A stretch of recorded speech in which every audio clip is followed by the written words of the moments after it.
Hi folks, and welcome to A&P with Dr. O. In this video, we are going to focus on the scapula. First, let's take a look at the anterior side of the scapula. If we're looking at the anterior side, we are going to see a process, and this process on the anterior side is the coracoid process. And then there's going to be a depression on the anterior side known as the subscapular fossa.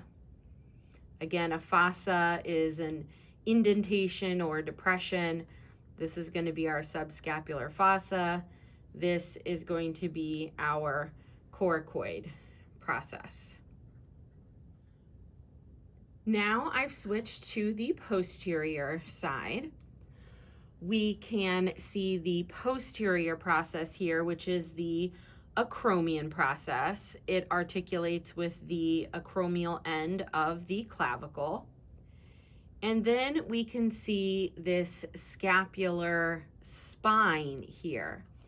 And anytime we use the term spine, we are looking at a pointed or narrow process. This process is narrow. We can see that it is narrow, and therefore that's going to be our scapular spine. Now, once we find that, there's a depression above and a depression below the spine. We know that when we have a shallow depression, that's going to be a fossa.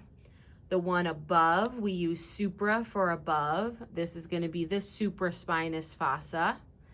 The one below is going to be the infraspinous fossa.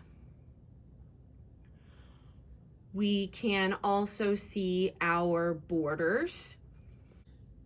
This is the glenoid cavity, or sometimes known as the glenoid fossa. This is where the humerus is going to articulate.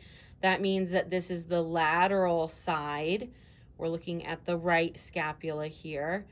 This is the lateral side of the scapula, which means then that this would be the medial side, and then on top we would have superior. This would be then the superior border, medial border, and then over here we would have our lateral border.